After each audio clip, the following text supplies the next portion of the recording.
ജീവിതം സന്തോഷകരവും സമാധാനം നിറഞ്ഞതും സ്വസ്ഥത നിറഞ്ഞതുമൊക്കെയാകാൻ ഏറെ ആഗ്രഹിക്കുന്നവരാണ്.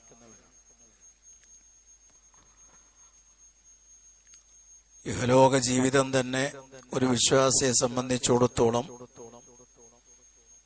അവന്റെ കഷ്ടപ്പാടുകൾക്ക് നടുവിലും പരീക്ഷണങ്ങൾ എത്രമേൽ അവനെ വരിഞ്ഞു മുറുക്കിയാലും മറ്റാർക്കും അനുഭവിക്കാൻ കഴിയാത്ത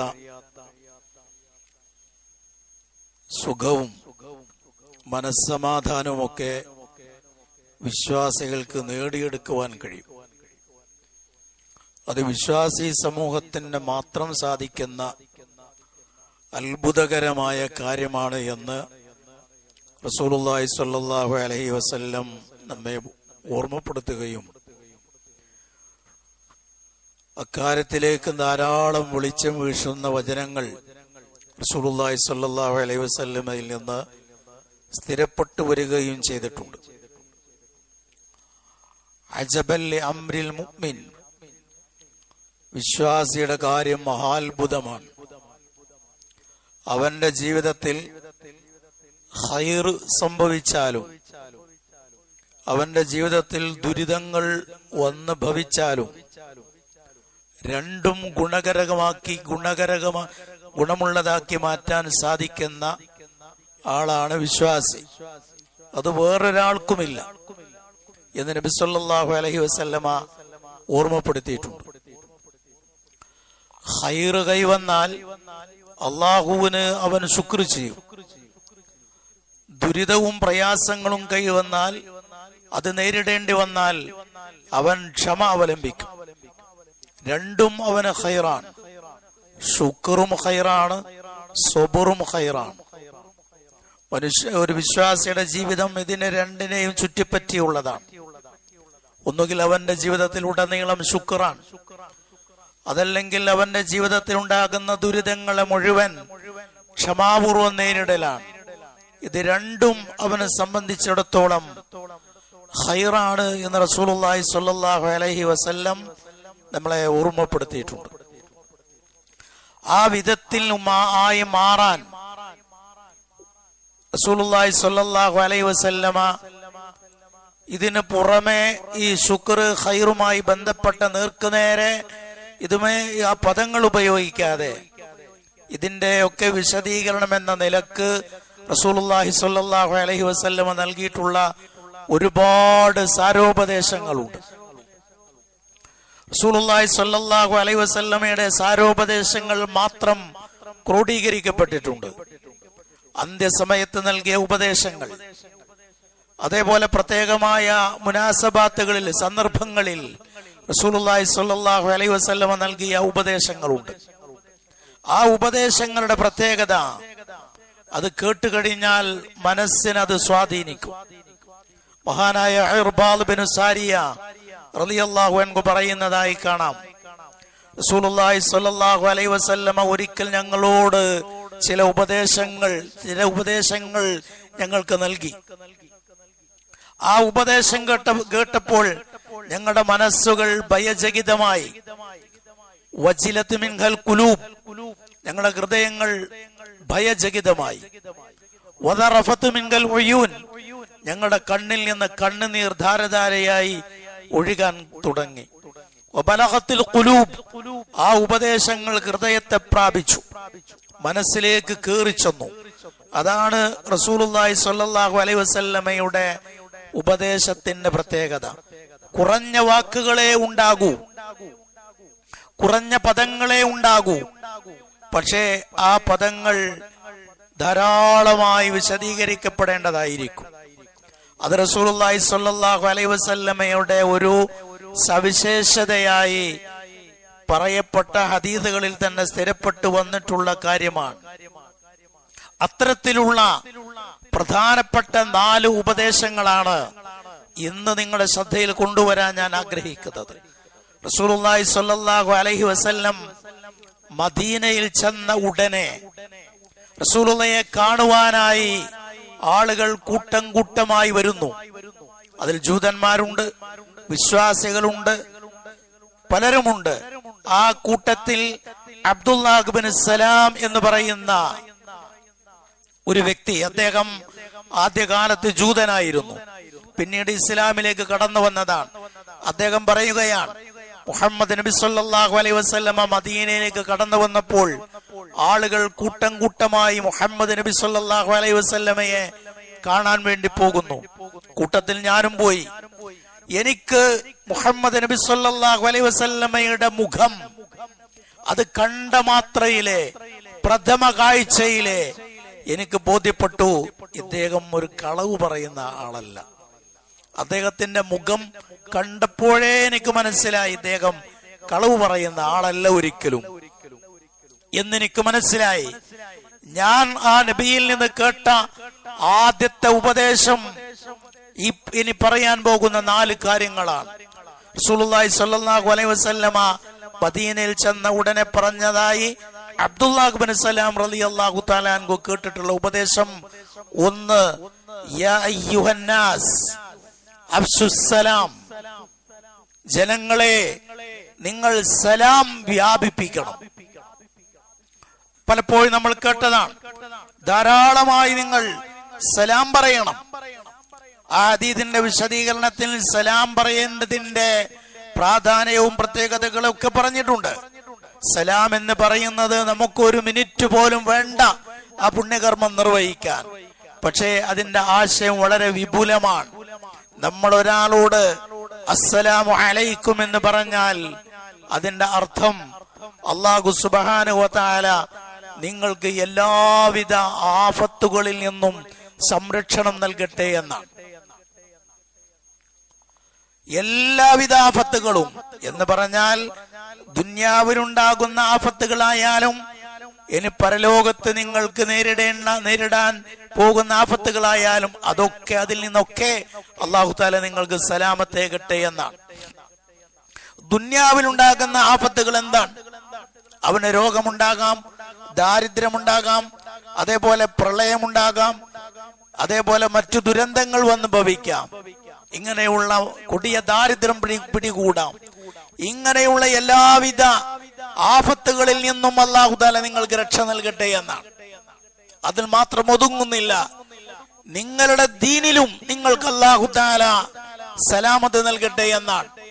ദീനിൽ സലാമത്ത് കിട്ടുക എന്ന് പറഞ്ഞാൽ നമ്മുടെ വിശ്വാസത്തിന് പുഴുക്കുത്തേൽക്കാതിരിക്കുക, വിശ്വാസത്തിൽ വൈകല്യങ്ങൾ കടന്നു വരാതിരിക്കുക, അല്ലാഹു അല്ലാത്ത ഒരാളിലേക്ക് നമ്മുടെ മനസ്സ് തിരിഞ്ഞു പോകാതിരിക്കുക, നമ്മുടെ തേട്ടങ്ങളും പ്രാർത്ഥനകളും അത് വഴിമാറിപ്പോകാതിരിക്കുക, അത് അല്ലാഹുവിലേക്ക് മാത്രം തിരിയുക, ബിദ്അത്തിൽ അകപ്പെടാതിരിക്കുക, സ്വഭാവ വൈകല്യങ്ങൾ ഇല്ലാതിരിക്കുക, സാമ്പത്തികവും ലൈംഗികവുമായ വിശുദ്ധി പാലിക്കുക എന്ന് തുടങ്ങിയ എല്ലാ മേഖലകളിലും അല്ലാഹു സുബ്ഹാനഹു വ തആല നിങ്ങൾക്ക് രക്ഷയേകട്ടെ, നിങ്ങൾക്ക് സുരക്ഷിതത്വമേകട്ടെ എന്നാണ് നമ്മൾ അസ്സലാമു അലൈക്കും എന്നൊരാളോട് പറയുമ്പോൾ അർത്ഥമാക്കുന്നത്.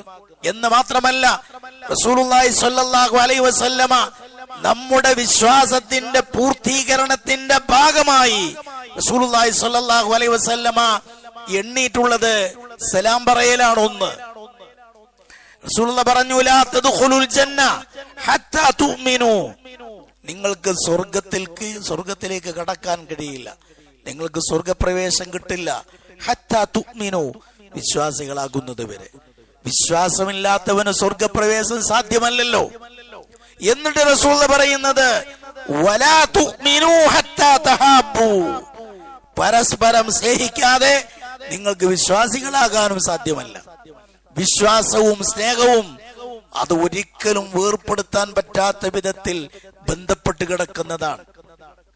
സ്നേഹം വേറെ, വിശ്വാസം വേറെ എന്ന് വേർതിരിക്കാൻ കഴിയില്ല. അതുകൊണ്ട് റസൂലുള്ളാഹി സ്വല്ലല്ലാഹു അലൈഹി വസല്ലമ പറഞ്ഞു, ഇതിനെ രണ്ടിനെയും അഥവാ ഈമാനിനെയും മഹബ്ബത്തിനെയും റസൂലുള്ളാഹി സ്വല്ലല്ലാഹു അലൈഹി വസല്ലമ ചേർത്ത് പറയുന്നു. നിങ്ങൾക്ക് വിശ്വാസികളാകാതെ സ്വർഗത്തിലേക്ക് പോകാൻ കഴിയില്ല, പരസ്പരം സ്നേഹമുള്ളവരാകാതെ നിങ്ങൾക്ക് വിശ്വാസികളാകുവാനും സാധ്യമല്ല എന്ന് പറഞ്ഞിട്ട് റസൂലുള്ളാഹി സ്വല്ലല്ലാഹു അലൈഹി വസല്ലമ പറഞ്ഞു, അലാ അദുല്ലുകും അലാ ഷൈഇൻ ഇദാ ഫഅൽതുമൂഹു തഹാബബ്തും. ഞാൻ നിങ്ങൾക്കൊരു കാര്യം പറഞ്ഞു തരാം, അത് നിങ്ങൾ ചെയ്താൽ നിങ്ങൾക്ക് ഇടയിൽ നല്ല സ്നേഹബന്ധമുണ്ടാകും. കുടുംബങ്ങൾക്കിടയിൽ, വ്യക്തികൾക്കിടയിൽ, സഹപ്രവർത്തകർക്കിടയിൽ, അയൽപക്കക്കാർക്കിടയിൽ എല്ലാം സ്നേഹമുണ്ടാകും. കുടുംബത്തിൽ സ്നേഹമില്ലെങ്കിൽ നോക്കൂ നിങ്ങൾ, അയൽപക്കക്കാർ പരസ്പരം സ്നേഹമില്ലെങ്കിൽ, സഹപ്രവർത്തകർ അവർ ഒരേ മനസ്സ്, ഒരേ സ്നേഹമുള്ള മനസ്സിന്റെ ഉടമകൾ ആകാതിരുന്നാൽ അവർ വർക്ക് ചെയ്യുന്ന, ജോലി ചെയ്യുന്ന സ്ഥാപനം അവതാളത്തിലാവും. അപ്പൊ ഏത് മേഖലയും അങ്ങനെയാണ്. പരസ്പരം സ്നേഹമുണ്ടാകണം, അവിടെയാണ് സമാധാനം ഉണ്ടാകുക എന്ന് റസൂലുള്ളാഹി സ്വല്ലല്ലാഹു അലൈഹി വസല്ലം പറയുന്നു. എന്നിട്ട് അവിടെ നിന്ന് പറഞ്ഞത് നിങ്ങൾ സലാം പറയണം എന്നാണ്. സലാം പറയുക എന്ന് പറയുന്നത് നമ്മൾ പ്രത്യേകം ശ്രദ്ധിക്കേണ്ടുന്ന കാര്യമാണ്. നിരന്തരമായി പറയുന്ന ഒരു കാര്യമായത് കൊണ്ട് തന്നെ പലപ്പോഴും അതിന്റെ ഒരു പ്രാധാന്യവും അതിന്റെ ഒരു ആശയ ഗാംഭീര്യവും ഉൾക്കൊള്ളാതെയാണ് പലപ്പോഴും സലാം പറയാറുള്ളത്. ഒരു യാന്ത്രികമായ ഒരു ചടങ്ങായി, മനസ്സിൽ നിന്ന് വരാത്ത വെറും ചുണ്ടിൽ നിന്ന് പുറപ്പെടുന്ന വാചകങ്ങളായി അത് മാറുന്നുണ്ട്. അങ്ങനെയല്ല, ഇവിടെ പറഞ്ഞ അതേ ആശയം ഉൾക്കൊണ്ട് സലാം പറയാൻ സാധിക്കണമെന്നാണ് റസൂലുള്ളാഹി സ്വല്ലല്ലാഹു അലൈഹി വസല്ലമ പറയുന്നത്. സലാം പറയാത്തവനെ റസൂലുള്ളാഹി സ്വല്ലല്ലാഹു അലൈഹി വസല്ലമ ബഖീൽ എന്ന് വിശേഷിപ്പിച്ചിട്ടുണ്ട്. അബ്ഖലുൻ നാസി അല്ലദി യബ്ഖലു ബിസ്സലാം. ഇമാം ബുഖാരി റഹിമഹുല്ലാഹ് റിവായത്ത് ചെയ്ത ഹദീസിൽ കാണാം, ജനങ്ങളിൽ ഏറ്റവും വലിയ പിശുക്കൻ അവൻ സലാം പറയാത്തവന്, സലാം പറയാതെ പിശുക്ക് കാണിക്കുന്നവനാണ് എന്ന് റസൂലുള്ളാഹി സ്വല്ലല്ലാഹു അലൈഹി വസല്ലം പറഞ്ഞിട്ടുണ്ട്. ചില പണ്ഡിതന്മാർ ഈ ഹദീസിനെ വിശദീകരിക്കുന്ന വേളയിൽ പറഞ്ഞു, സമ്പത്ത് കൊടുക്കാതെ പിശുക്ക് കാണിക്കുന്നവനേക്കാൾ വലിയ പിശുക്കനാണ് അവൻ. കാരണം ഇതിനൊരു ചെലവുമില്ല, കാര്യമായ അധ്വാനവുമില്ല. എന്നിട്ടും അവൻ അത് പറയാതെ, അത് വ്യാപിപ്പിക്കാതെ മാറി നിൽക്കുന്നുവെങ്കിൽ അവൻ ഏറ്റവും വലിയ ബഖീലാണ്. നമ്മൾ ബുഖില്, പിശുക്കൻ, ലുബ്ധൻ എന്നൊക്കെ കേൾക്കുമ്പോൾ നമ്മുടെ മനസ്സിലേക്ക് ഓടിയെത്തുന്ന ഒരാശയമുണ്ട്. സാമ്പത്തികമായ പിശുക്ക് മാത്രമേ നമുക്ക് ഓർമ്മ വരൂ. അത് മാത്രമല്ല, ഈ പറയപ്പെട്ട ഈ ഒരു പുണ്യകർമ്മം ചെയ്യാത്തവനും ആ ഗണത്തിൽ പെടുമെന്നാണ് റസൂലുള്ളാഹി സ്വല്ലല്ലാഹു അലൈഹി വസല്ലമയുടെ വാചകത്തിൽ നിന്ന് നമുക്ക് മനസ്സിലാക്കാൻ കഴിയുന്നത്. മഹാരഥന്മാരായ സ്വഹാബാക്കിറാം ഈ അഫ്ശുസ്സലാം എന്ന് പറയുന്ന റസൂലുള്ളാഹിയുടെ കൽപ്പനെ വളരെയധികം പ്രാധാന്യത്തിൽ എടുത്തിരുന്നു. മഹാനായ അബ്ദുല്ലാഹ് ബിൻ ഉമർ റളിയല്ലാഹു അൻഹുവിന്റെ മകനാണ് അദ്ദേഹം. അദ്ദേഹത്തിന്റെ ഒരു സുഹൃത്ത്, അബുൽ ബത്വൻ എന്ന പേരിൽ അറിയപ്പെടുന്ന ഒരു സുഹൃത്തുമായി എന്നും സൂഖിൽ പോകും, എന്നും മാർക്കറ്റിലേക്ക് പോകും. എന്നിട്ട് അവിടെയുള്ള ഓരോ കടക്കാരോടും ഓരോ കച്ചവടക്കാരോടും കേറി അവരോട് സലാം പറയും. ഒരു ദിവസം അബുൽ ബത്തൻ ഇബ്നു ഉമർ റളിയല്ലാഹു അൻഹുവിന്റെ അടുത്ത് വന്നപ്പോൾ ഇബ്നു ഉമർ പതിവ് പോലെ പറഞ്ഞു, നമുക്ക് സൂക്കിലേക്ക് പോകാം. അദ്ദേഹം പറഞ്ഞു, ഞാൻ വരുന്നില്ല. എന്തിനാ നമ്മൾ പോകുന്നത്? നമ്മളൊരു കടയിൽ കയറിയിട്ട് ഒരു സാധനത്തിന്റെ വില പോലും ചോദിക്കുന്നില്ല, പിന്നെന്തിനാ നമ്മൾ പോകുന്നത്? അദ്ദേഹം പറഞ്ഞു, നമ്മൾ പോകുന്നതിന് വേറൊരു ഉദ്ദേശം കൂടെയുണ്ട്. അത് നമ്മുടെ ആളുകളെയൊക്കെ ഒന്ന് കണ്ട് സൗഹൃദമൊക്കെ ഒന്ന് പുതുക്കി അവരെ കണ്ടൊക്കെ ഒന്ന് സലാം പറയാം, അതിനുവേണ്ടി പോകുന്നതാണ് എന്ന് മഹാനായ ഇബ്നു ഉമർ റളിയല്ലാഹു തആല അൻഹു പറഞ്ഞതായി ഇമാം മാലിക് റഹിമഹുല്ലാഹ് ഉദ്ധരിച്ചതായി നമുക്ക് കാണാം. നോക്കൂ നിങ്ങൾ, റസൂലുള്ളാഹി സ്വല്ലല്ലാഹു അലൈഹി വസല്ലമയുടെ ഈ ഒരു ഉപദേശം എത്രമേൽ വലിയ പ്രാധാന്യത്തിലാണ് അവർ എടുത്തിട്ടുള്ളത് എന്ന്. ഇനിയോ പൊതുവെ ആളുകൾക്ക് സലാം പറയുമ്പോ പരിചയമുള്ള ആളുകളോട് മാത്രം സലാം പറയുന്ന ഒരു രീതിയുണ്ട്. അത് അന്ത്യദിനത്തിന്റെ അടയാളമായി റസൂലുള്ളാഹി സ്വല്ലല്ലാഹു അലൈഹി വസല്ലം എണ്ണിയിട്ടുണ്ട്. പരിചയക്കാർക്ക് മാത്രം സലാം പറയാം. അത് അന്ത്യനാളിന്റെ അടയാളമായിട്ട് പോലും നബി സല്ലല്ലാഹു അലൈഹി വസല്ലം എണ്ണിയതായി കാണാം. ഇന്ന അശ്റാത്ത സാഅ അൻ യുസല്ലിമ അർ-റജുലു അല അർ-റജുൽ ലാ യുസല്ലിമു അലൈഹി ഇല്ലാ ലിമഅരിഫ. ഒരാൾ മറ്റൊരാളോട് സലാം പറയുന്നത് പരിചയമുണ്ട് എന്നതിന്റെ പേരിൽ മാത്രം. വേറെ ഹദീസ് കാണാം, ഖാസത്തിനോട് മാത്രം, പ്രത്യേകക്കാരോട് മാത്രം അവന്റെ പരിചയ വൃത്തത്തിലുള്ള ആളുകളോട് മാത്രം സലാം പറയുന്ന ഒരവസ്ഥ, അത് അന്ത്യനാളിന്റെ അടയാളമാണ് എന്ന് വരെ റസൂലുള്ളാഹി സ്വല്ലല്ലാഹു അലൈഹി വസല്ലമ പറഞ്ഞതായി കാണാം. ഇതിന്റെ പ്രാധാന്യം ശത്രുക്കൾക്ക് വരെ മനസ്സിലായിട്ടുണ്ട്. ജൂതന്മാരാണല്ലോ ദീനിന്റെ ഏറ്റവും വലിയ ശത്രുക്കൾ. ജൂതന്മാർക്ക് വരെ നമ്മൾ ഈ പറയുന്ന ഈ തഹിയ്യത്തിന്റെ ഈ സലാം പറയുന്നതിന്റെ പ്രാധാന്യം ജൂതന്മാർക്ക് വരെ ബോധ്യപ്പെട്ട കാര്യമാണ്. മഹാനായ റസൂലുള്ളാഹി സ്വല്ലല്ലാഹു അലൈഹി വസല്ലം പറഞ്ഞു, മാ ഹസദകുമുൽ യഹൂദു അലാ ശൈഇൻ മാ ഹസദൂകും അലസ്സലാമി വത്തഅ്മീൻ. ജൂതന്മാർക്ക് നിങ്ങളോട് ഏറ്റവും കൂടുതൽ അസൂയയുള്ള ഒരു കാര്യമാണ് നിങ്ങൾ സലാം പറയുന്നത്. ഇത്രമേൽ നല്ലൊരു അഭിവാദ്യം അവർക്കില്ല, വേറൊരു മതത്തിലുമില്ല. അതുകൊണ്ട് ജൂതന്മാർക്ക് നിങ്ങളോട് പല വിഷയത്തിലും അസൂയയുണ്ട്. അവർക്ക് അസൂയയുള്ള ഒരു കാര്യമാണ് നമ്മൾ സലാം പറയുന്നവർക്ക് സഹിക്കാൻ കഴിയില്ല. അതുപോലെ ആമീൻ പറയുന്നത്, നമസ്കാരത്തിലൊക്കെ നമ്മൾ ആമീൻ പറയുന്നത്, ഇതും അവർക്ക് അസഹ്യമാണ് എന്ന് നബി സല്ലല്ലാഹു അലൈഹി വസല്ലമ പറഞ്ഞിട്ടുണ്ട്. എന്തിനേറെ ഇതിന്റെ പ്രാധാന്യം പറയുന്ന കൂട്ടത്തിൽ മഹാരഥന്മാരായ പണ്ഡിതന്മാർ ഉദ്ധരിക്കുന്ന വളരെ പ്രബലമായൊരു ഹദീസ് കാണാം. ആദം നബി അലൈഹിസ്സലാമിനെ അല്ലാഹു തആല ഈ ദുനിയാവിലേക്ക് പറഞ്ഞയക്കുന്നതിന് മുമ്പേ സലാം പറയുന്ന മര്യാദകൾ പഠിപ്പിച്ചിട്ടുണ്ട്. സ്വർഗലോകത്ത് വെച്ച് തന്നെ സലാം പറയുന്ന മര്യാദകളൊക്കെ പഠിപ്പിച്ചിട്ടാണ് ദുനിയാവിലേക്ക് വിട്ടിട്ടുള്ളത്. ആദം നബിയോട് അല്ലാഹു തആല പറഞ്ഞു, ആ മലക്കുകളോട് പോയിട്ട് അസ്സലാമു അലൈക്കും എന്ന് പറയണം. അവരെന്താണ് തിരിച്ചു പറയുന്നത് എന്ന് ശ്രദ്ധിച്ച് കേൾക്കണം. അതായിരിക്കും നിന്റെയും നിന്റെ സന്തതികളുടെയും അഭിവാദ്യം എന്ന് റസൂലുള്ളാഹി സ്വല്ലല്ലാഹു അലൈഹി വസല്ലം എന്ന് സ്ഥിരപ്പെട്ടു വന്ന ഹദീസ് കാണാം. ആദം നബി അലൈഹിസ്സലാം മലക്കുകളോട് പോയിട്ട് അസ്സലാമു അലൈക്കും എന്ന് പറഞ്ഞു. മലക്കുകൾ വഅലൈക്കുമുസ്സലാം വറഹ്മത്തുള്ളാഹി എന്ന് തിരിച്ചു മറുപടി കൊടുത്തു. ഇത് സ്വർഗലോകത്ത് വെച്ച് നടന്ന കാര്യങ്ങളാണ്. റസൂലുള്ളാഹി സ്വല്ലല്ലാഹു അലൈഹി വസല്ലം നമുക്ക് വളരെ കൃത്യമായി പറഞ്ഞു തരികയാണ്. അപ്പൊ മനുഷ്യ വാസം ഈ ഭൂമുഖത്ത് ആരംഭിക്കുന്നതിന് മുമ്പേ, അഥവാ മനുഷ്യൻ സ്വർഗത്തിൽ നിന്ന് ആദം നബി അലൈഹിസ്സലാം സ്വർഗത്തിൽ നിന്ന് ഇവിടേക്ക് വരുന്നതിന് മുമ്പേ അല്ലാഹു തആല സലാം പറയുന്നതിന്റെ പ്രാധാന്യവും അതിന്റെ രീതിയും മടക്കേണ്ട രീതിയും പറയേണ്ട രീതിയും എല്ലാം പഠിപ്പിച്ചിട്ടുണ്ട്. അതിന് കാരണം അത് ഈമാനുമായി ബന്ധപ്പെട്ടു എന്നതുകൊണ്ട് തന്നെയാണ്. അതിന് ഈമാനുമായി വളരെയധികം ബന്ധമുണ്ട് എന്നതുകൊണ്ട് കൂടിയാണ് അങ്ങനെ പഠിപ്പിക്കാനുള്ള കാരണമെന്ന് മറ്റു ഹദീസുകൾ പരിശോധിച്ചാൽ നമുക്ക് കാണാൻ കഴിയും. രണ്ടാമതായി റസൂലുള്ളാഹി സ്വല്ലല്ലാഹു അലൈഹി വസല്ലം നൽകുന്ന ഉപദേശം, വഅത്ഇമുത് തുആം, നിങ്ങൾ ആളുകൾക്ക് ഭക്ഷണം നൽകണം. അത് അതിഥികൾക്ക് സ്വതക്ക എന്ന നിലക്ക് ഇതെല്ലാം അതിൽ ഉൾപ്പെടും. വഅത്ഇമുത് തുആം, ഭക്ഷണം നൽകുക, അത് ഏറ്റവും വലിയ പുണ്യകർമ്മങ്ങളുടെ കൂട്ടത്തിൽ എണ്ണിയിട്ടുള്ളതാണ്. മാത്രമല്ല വൽആദിയാതി ളബ്ഹ ഫൽമൂരിയാതി ഖദ്ഹ എന്ന് പറയുന്ന വിശുദ്ധ ഖുർആനിലെ 100-ാമത്തെ അധ്യായം, ആ അധ്യായത്തിൽ അല്ലാഹു സുബ്ഹാനഹു വ തആല ഒട്ടകങ്ങളെയും കുതിരകളെയും ഒക്കെ പിടിച്ച് സത്യം ചെയ്തിട്ട് അല്ലാഹു തആല പറയുന്നത്, തീർച്ചയായും മനുഷ്യൻ കനൂദാൻ, നന്ദി കെട്ടവനാണ്. ആ നന്ദി കെട്ടവൻ എന്ന ആയത്തിന്റെ വ്യാഖ്യാനത്തിൽ പ്രധാനമായും 3 അഭിപ്രായങ്ങൾ പറയുന്നതായി കാണാം. 3ഉം ശരിയാണ്.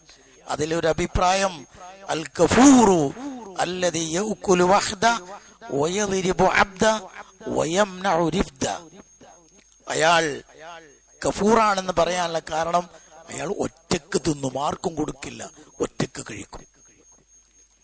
വയദ്രിബു അബ്ദ, അടിമയെ അടിക്കും. ദുർബലനാണല്ലോ അടിമ, തിരിച്ചടിക്കാൻ കഴിയില്ല, യജമാനനെ തിരിച്ചടിക്കാൻ കഴിയില്ല. അങ്ങനെ ദുർബലരായ അടിമകളെ അടിക്കുക. വയംനഉ റിഫ്ദ, അവന്റെ വരുമാനം, അവന്റെ സമ്പാദ്യം അതൊക്കെ തടഞ്ഞു വെക്കും. ഇങ്ങനെയുള്ള ആളെയാണ് കനൂദ് എന്നതുകൊണ്ട് ഖുർആൻ ഉദ്ദേശിക്കുന്നത് എന്ന് സ്വഹിയായ തഫ്സീറുകളിൽ നമുക്ക് കാണാൻ പറ്റും. നിങ്ങൾ ഇവിടെ എടുത്തു പറഞ്ഞൊരു കാര്യം, അല്ലദീ യഅകുലു വഹ്ദ, ഒറ്റക്ക് തിന്നുക, ആർക്കും നൽകാതെ. ആ രീതിയിലുള്ള സ്വഭാവം അത് വിശ്വാസികൾക്ക് ഭൂഷണമല്ല, വിശ്വാസികൾക്ക് ചേർന്നതല്ല എന്നാണ് റസൂലുള്ളാഹി സ്വല്ലല്ലാഹു അലൈഹി വസല്ലമയുടെ മറ്റു വചനങ്ങളിലും കാണാൻ കഴിയുക. സ്വഹാബത്തിന്റെ രീതി പരിശോധിച്ചാൽ അവർ പട്ടിണി കിടന്നിട്ട് പോലും അതിഥികളെ സൽക്കരിച്ചിരുന്നു എന്ന് കാണാം. ഒരു പാവപ്പെട്ട മനുഷ്യൻ പള്ളിയിൽ വന്നിട്ട് യാ റസൂലല്ലാഹ് ഇന്നി മജ്ഹൂദ്, ഞാൻ വളരെ പ്രയാസം അനുഭവിക്കുന്ന ഒരാളാണ്, വിശപ്പുണ്ട്, എനിക്ക് വല്ലതും നൽകണമെന്ന് പറഞ്ഞപ്പോൾ റസൂലുള്ളാഹി സ്വല്ലല്ലാഹു അലൈഹി വസല്ലമ ആദ്യം ചെയ്തത് തനിക്ക് ഈ അതിഥിക്ക്, ഈ ഒരു പാവപ്പെട്ടവന് എന്ത് നൽകാൻ പറ്റും എന്നാണ് റസൂൽ ആദ്യം ചിന്തിച്ചത്. അങ്ങനെയാണ് റസൂൽ ആദ്യം നോക്കിയത് തന്റെ വീട്ടിൽ എന്തുണ്ട് കൊടുക്കാൻ. റസൂലുള്ളാഹ് ഒരു ഭാര്യയുടെ വീട്ടിലേക്ക് ആളെ പറഞ്ഞയച്ചു.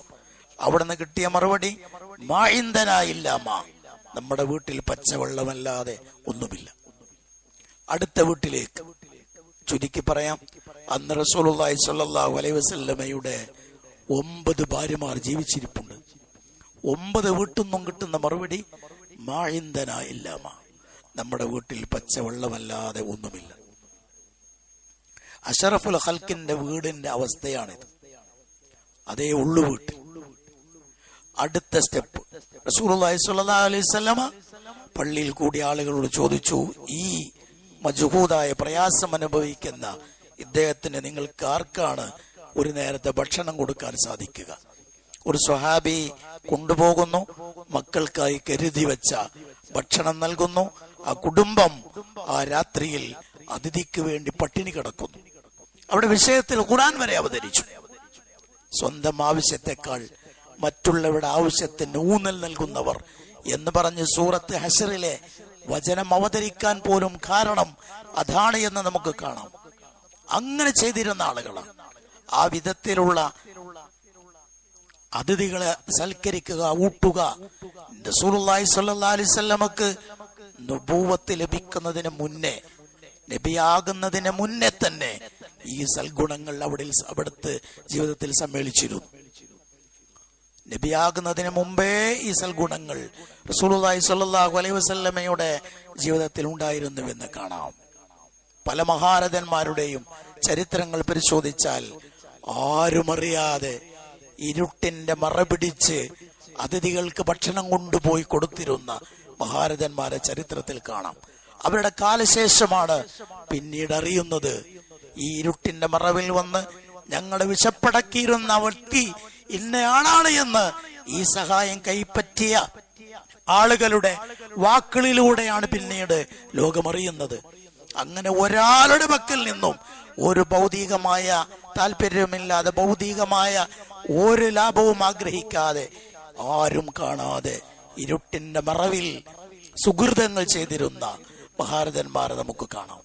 റസൂലുള്ളാഹി സ്വല്ലല്ലാഹു അലൈഹി വസല്ലമയുടെ ഇത്തരത്തിലുള്ള ഉപദേശമാണ് അവർക്കതിനുള്ള പ്രേരണയായി മാറിയിട്ടുള്ളത് എന്നാണ്. മൂന്നാമതായി റസൂലുള്ളാഹി സ്വല്ലല്ലാഹു അലൈഹി വസല്ലമ നൽകുന്ന ഉപദേശം വസിലൂ അർഹാമക്കും, നിങ്ങൾ കുടുംബ ബന്ധം പാലിക്കുക, ബന്ധങ്ങൾ പാലിക്കുക.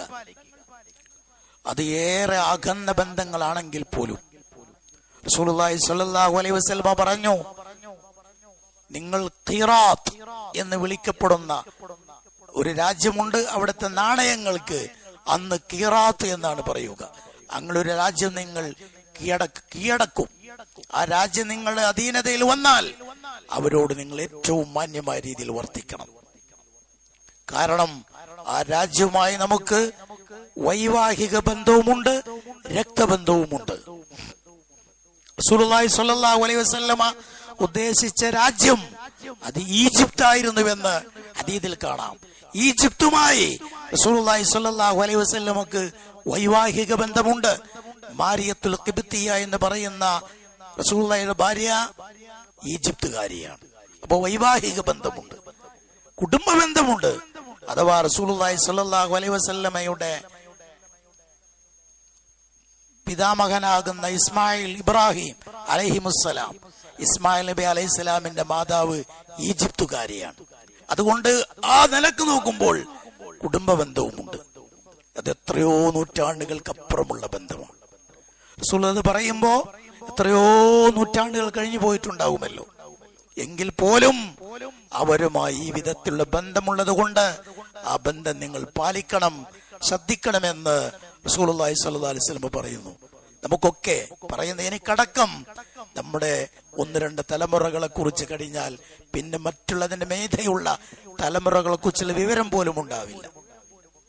ബന്ധപാലനത്തിൽ, കുടുംബ ബന്ധപാലനത്തിൽ ഇതൊക്കെ ഏറെ ശ്രദ്ധിക്കണമെന്നാണ് റസൂലുള്ളാഹി സ്വല്ലല്ലാഹു അലൈഹി വസല്ലം പറയുന്നത്. അവരോടുള്ള ബന്ധപാലനം എന്ന് പറഞ്ഞാൽ അവരെ സന്ദർശിക്കുക, നമ്മുടെ സഹായം ആവശ്യമുള്ളവരാണെങ്കിൽ അവരെ സഹായിക്കുക, സ്വന്തം കുടുംബത്തിൽപ്പെട്ട ദരിദ്രരെയും അഗതികളെയും സഹായിക്കുന്നതാണ് ഏറെ പുണ്യകരം എന്ന് റസൂലുള്ളാഹി സ്വല്ലല്ലാഹു അലൈഹി വസല്ലം പറഞ്ഞിട്ടുണ്ട്. ഇന്ന സ്വദഖത അലൽ മിസ്കീനി സ്വദഖ വഅലാ ദിർറഹ്മി ഇസ്നതാൻ സ്വദഖ വസില.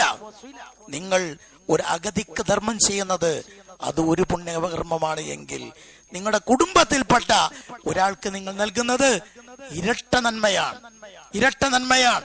എന്നിട്ട് റസൂൽ പറഞ്ഞു സ്വദഖയാണ് വസില, അത് കുടുംബബന്ധം പാലിക്കലുമാണ്. ചെയ്യുന്നത് ഒരു കാര്യമാണ്, പക്ഷേ അത് 2 കർമ്മമായിട്ട് പരിഗണിക്കും. ചെയ്യുന്നത് സ്വദഖ എന്നൊരു കർമ്മമാണെങ്കിലും സ്വദഖ മാത്രമായിട്ടല്ല അത് പരിഗണിക്കുക, സ്വദഖ പ്ലസ് കുടുംബബന്ധ പാലനവുമാണ് എന്ന് റസൂലുള്ളാഹി സ്വല്ലല്ലാഹു അലൈഹി വസല്ലമ നമ്മളെ ഓർമ്മപ്പെടുത്തിയിട്ടുണ്ട്. ഈ കാര്യങ്ങളെല്ലാം സജീവമായി നമ്മുടെ ശ്രദ്ധയിലുണ്ടാകണം. അല്ലാഹു സുബ്ഹാനഹു വ തആല നമ്മെവരെയും അനുഗ്രഹിക്കുമാറാകട്ടെ.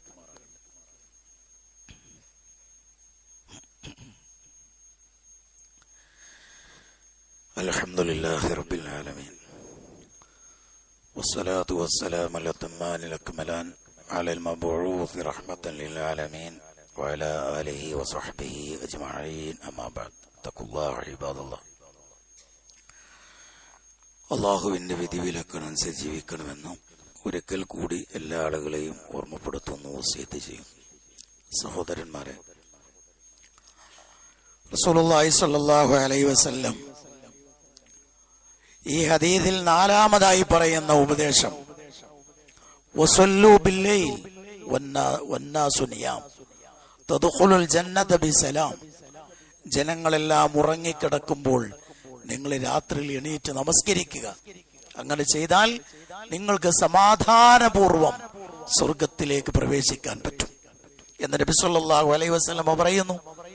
അത് ഏറ്റവും നല്ലത് രാത്രിയുടെ അവസാനത്തെ 1/3 അതിന് സാധ്യമല്ലാത്ത ആളുകൾ ഉറങ്ങുന്നതിന് മുമ്പെങ്കിലും നമസ്കരിച്ചിരിക്കണമെന്ന് ഹദീസിൽ കാണാം. മഹാനായ അബൂ ഹുറൈറ റളിയല്ലാഹു അൻഹുവിനോട് റസൂലുള്ളാഹി സ്വല്ലല്ലാഹു അലൈഹി വസല്ലം പറഞ്ഞു, താങ്കൾ ഉറങ്ങുന്നതിന് മുമ്പ് വിത്ർ നമസ്കരിക്കണം. ഓരോരുത്തരുടെയും അവസ്ഥകൾ മനസ്സിലാക്കിയാണ് റസൂലുള്ളാഹി ഉപദേശങ്ങൾ നൽകാറ്.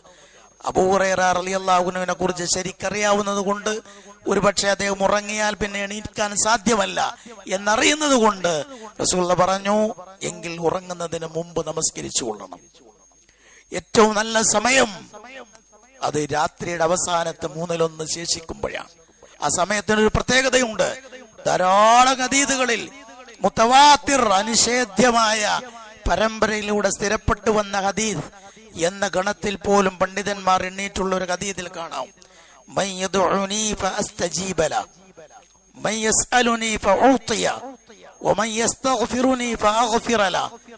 അല്ലാഹു സുബ്ഹാനഹു വ തആല രാത്രിയുടെ അവസാനത്തെ 1/3 കഴിഞ്ഞാൽ അവന്റെ അളമത്തിനോട് യോജിച്ച വിധത്തിൽ അവൻ 1-ാം ആകാശത്തേക്ക് ഇറങ്ങി വരും.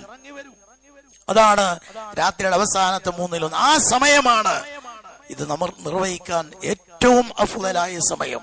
ആ സമയത്ത് ഇങ്ങനെ പറയും, ആരുണ്ട് എന്നോട് പ്രാർത്ഥിക്കാൻ, അവന്റെ പ്രാർത്ഥനയ്ക്ക് ഞാൻ ഉത്തരം നൽകാം.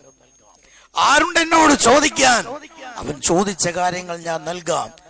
ആരുണ്ട് ഇസ്തിഗ്ഫാർ നടത്തുന്നവർ, അവർക്ക് ഞാൻ പാപമോചനം നൽകാം എന്ന സമയത്ത് അല്ലാഹു തആല പറയുമെന്നാണ്. അത്രയും അഫ്ളലായ സമയമാണ്. ആ സമയത്ത് നിങ്ങൾ അത് നിർവഹിക്കുക സാധ്യമെങ്കിൽ, അല്ലെങ്കിൽ കിടന്നുറങ്ങുന്നതിന് മുമ്പെങ്കിലും അത് നിർവഹിക്കുക. എന്നിട്ട് റസൂലുള്ളാഹി സ്വല്ലല്ലാഹു അലൈഹി വസല്ലം പറഞ്ഞ വേറൊരു ഹദീസിൽ ഇതിന്റെ മഹാത്മ്യം ഒന്നുകൂടെ ഊന്നി പറയുന്നത് കാണാം. അല്പം ദീർഘമായ ഒരു ഹദീസാണ്. അതിന്റെ വിഷയവുമായി ബന്ധപ്പെട്ട ഭാഗം മാത്രം പറയാം.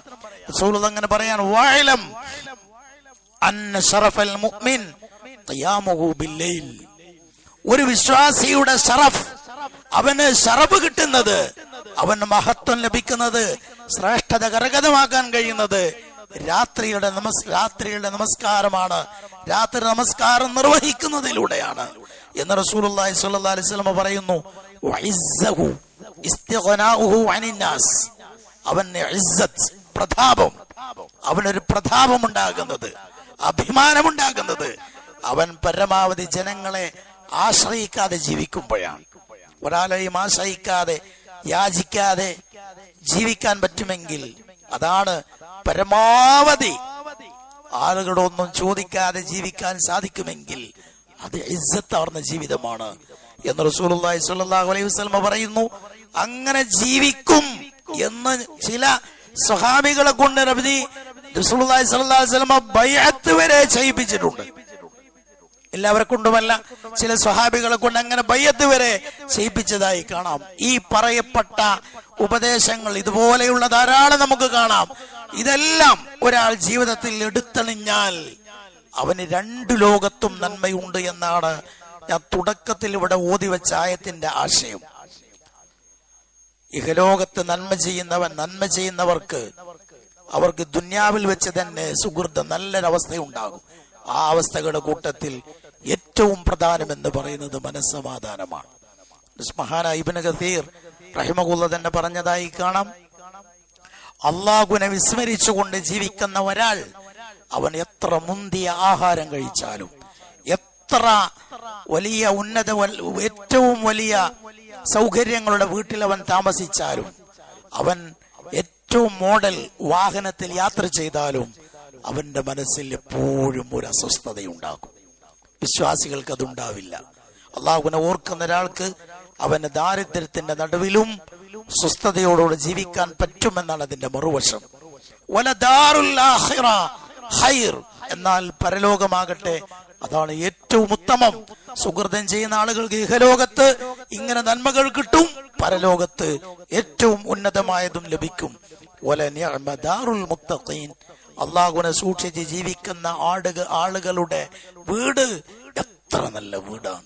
അതിനോട് കിടപിടിക്കാവുന്ന ഒരു വീട് വേറെയില്ല.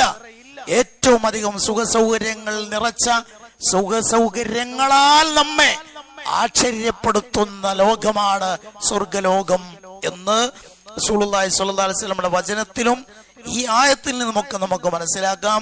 അല്ലാഹു സുബ്ഹാനഹു വ തആല ഈ പറയപ്പെട്ട കാര്യങ്ങളെല്ലാം ജീവിതത്തിൽ ഉടനീളം ശ്രദ്ധിച്ചു മുന്നോട്ട് പോകാൻ സാധിക്കുന്ന വിശ്വാസികളിൽ നമ്മെ എവരെയും ഉൾപ്പെടുത്തി അനുഗ്രഹിക്കുമാറാകട്ടെ.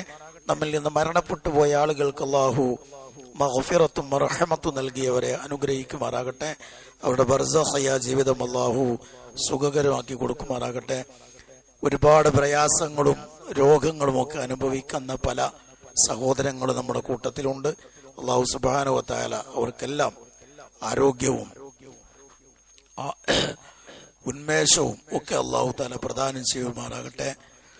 അല്ലാഹു തആല നൽകുന്നതെല്ലാം മനസ്സംതൃപ്തിയോടുകൂടെ സ്വീകരിക്കാൻ കഴിയുന്ന നല്ല ഈമാനുള്ള മനസ്സ് നമുക്കും അവർക്കും അല്ലാഹു പ്രദാനം ചെയ്യുമാറാകട്ടെ. അല്ലാഹുമ്മ ഗഫിർ ലിൽ മുഅ്മിനീന വൽ മുഅ്മിനാത്ത് അൽ മുസ്ലിമീന വൽ മുസ്ലിമാത്ത് അൽ അഹ്യാഇ മിൻകും വൽ അംവാത്ത് ഇന്നക മുജീബുദ് ദഅവതി യാ ഖാദിയൽ ഹാജാത്ത്. അല്ലാഹുമ്മ അജിർനാ മിനൻ നാർ. اللهم أحينا على الكتاب والسنة ومتنا مع الإيمان والتوبة يا أرحم الراحمين.